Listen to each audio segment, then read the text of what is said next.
So Daniel, what we are doing here now? We had a hard day yesterday, very tough. And we came back to the camp very late at night. So we changed the location. We came to a different hunting area. We're going to offer some share with the local spirits and ask for good fortune. Let the day begin. Hopefully it will be good. I split with you. I like this kind of things to share with the spirits, local spirits. Yeah. Sounds good. I think we're going to do it. Yeah, that's a proper thing to do. Yeah, and then the rest have to do the hunters, eh? Yeah. They have not to mess around, then we have to do something with them, you know. But the guys was yesterday very, very tough. They make a good job. I can share that. Yeah. So now here's our general. Our general, he is one of the main guides. So the young guide is spotting as well. So even the driver is helping. Even the driver is looking for the Ibex. So everybody is working here very hard. And Danny, it's our translator and our diplomatic guy between the hunters and the hunting team. Our ambassador. I'm doing my best. I know, you're doing very well. Very good job. Thank you. So guys, later a little bit more information. From ancient times, the ancestors, our ancestors, they used to mark their territories with the piles of rock. Okay. And even now, local people believe that the spirits take shelter in these rocks. So we're going to offer some food stuff, very small things. Sacrifice Jörg. Yeah. And yeah. Thank you. To get his one. Okay. So take some. Take some. Thank you. And also, I will put a couple of stones. When we come to the obo, as we call those sacred mounds, we put the stone. We put the like so. Okay. In the air to the obo, and we pray. May the spirits look after us. May the spirits be good to us and bring good fortune to us. Nice. Right? So let's go. Like Do it. Yes. Yeah, let's go. That's good. I think we will have even the wind. We had this morning a strong wind, so the wind disappeared. And we will walk And so- twice, Okay. following the sun. Daniel's doing a good job. So I think we are in a good way.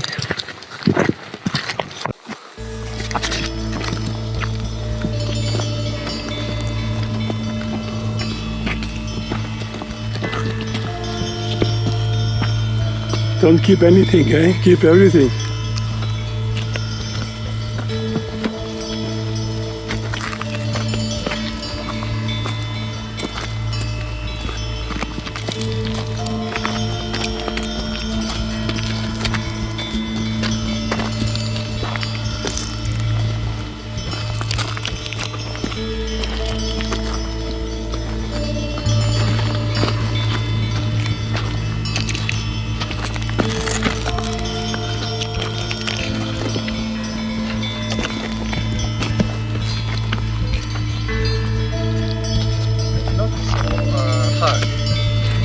With respect.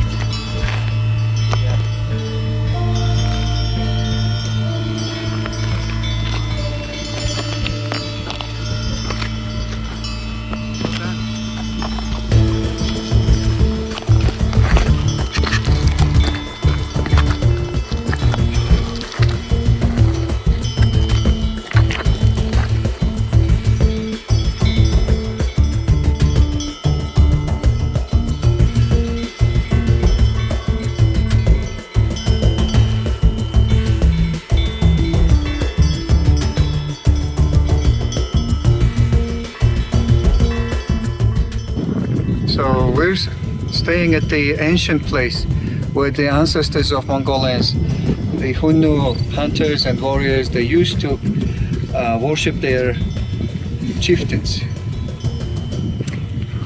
These are many centuries old, perhaps 3,000-4,000 years old. Wow. And you can see the carvings. Many of them are decorated with circular carving on top, which represents the sun.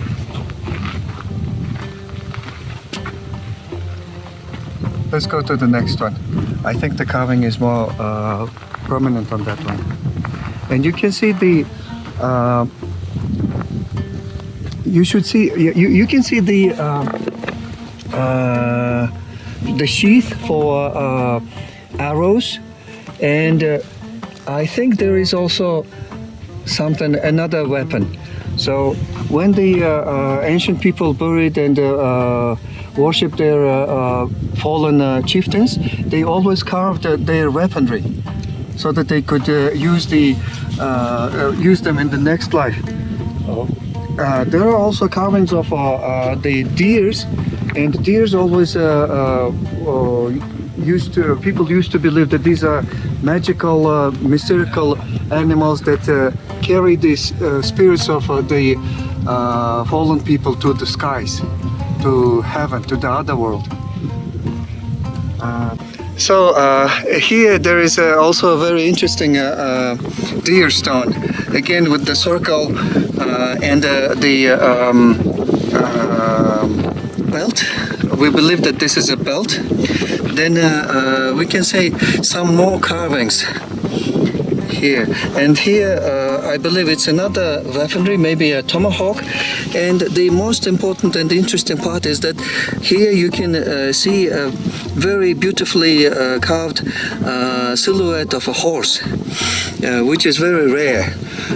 In the whole of Mongolia, there are 5 sites where you can see a carving of a horse on a deer stone. Usually, you would see the carving of a reindeer facing up the skies. Usually, also many rows, many of them, with very decorative, elaborative, over-exaggerated antlers, taking the spirits of the people to the heaven. Nice. And here I can see that I see here that they have a belt. One. Yeah, it's a belt as well, and that's on the top. Yeah. There are many theories, and some people say that the circle is the carving of the sun. But there are also people who say that the circle is the earring, and when you see the carvings like that, they say there's a tattoo that the ancient warriors used to place on their faces. Okay. Like the Maori. And this side here you can see also the sun. This is the sun. Also the belt. A belt. And it's so old, so ancient that some of the carvings are very difficult to distinguish.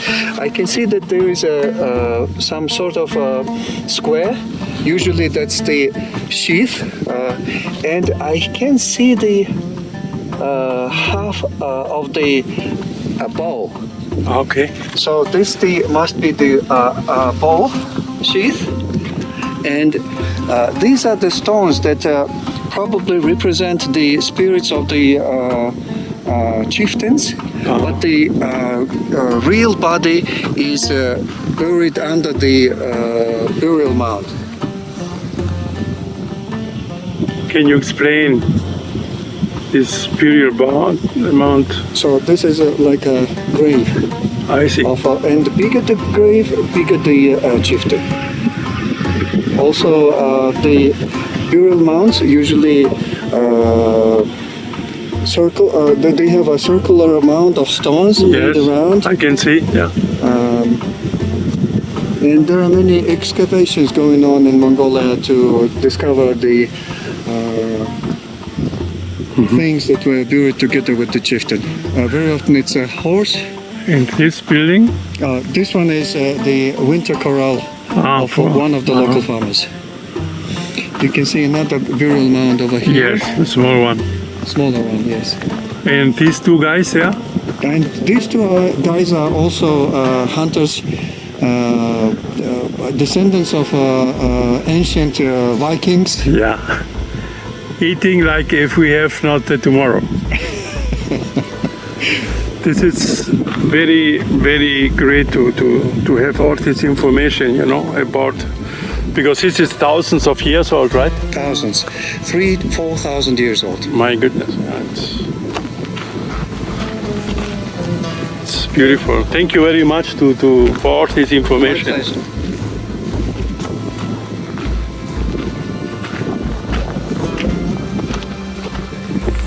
Here we have the great hunters eating like never ends the life. And here we have the guides. Bon appetit, guides. Watermelon. Good or not good?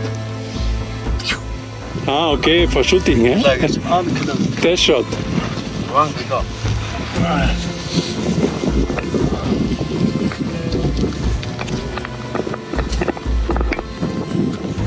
Well, another new story in Mongolia. Danny, it's explaining to us what this part of the history. And I think it's very, very important when you are in a country like Mongolia that you know where you are, you know the story, you know what's happening. And I like to get all this information because I think it's not just pass by hunting, it's a little bit to get information where you are, what is the history, not only just reading the books or the computer, just also to be at the place where it's full of history. And I think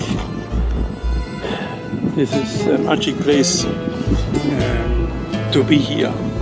So Daniel do a good job, and I appreciate very much that he give us all this information so we know a little bit more about what's going on in these Altai mountains. So I love it. It's strange. Here I can show you all the places. We are already 2 days here. We don't have seen even one tree. No trees at all. Stones, so many you want, but not even one tree. So it's a countryside. It is like it is, and it's very interesting. See you. This is our lunch for today. So here we have spaghetti, meat, potatoes, and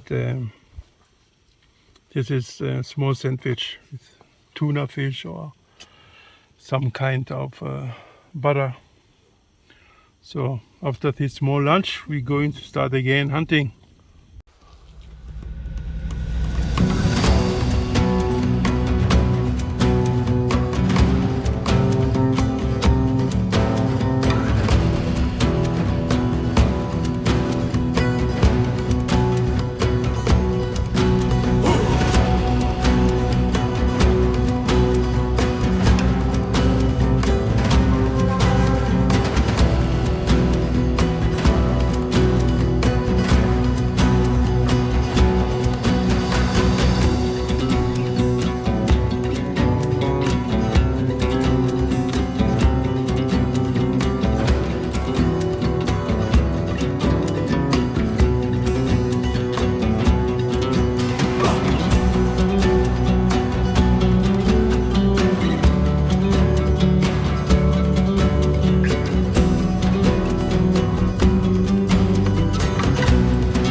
It's gone.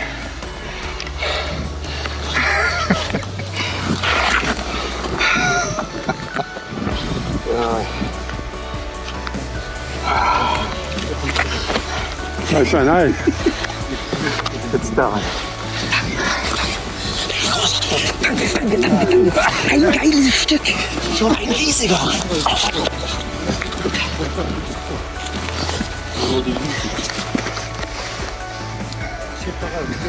Erzähl mal. Auch ganz easy. 200 Meter. Ein riesiges Stück. Vielleicht 12, 13 Jahre. Der 4. Versuch. Und war eigentlich relativ einfach, die Jagd. Antonio, Dankeschön. Aha, bitte.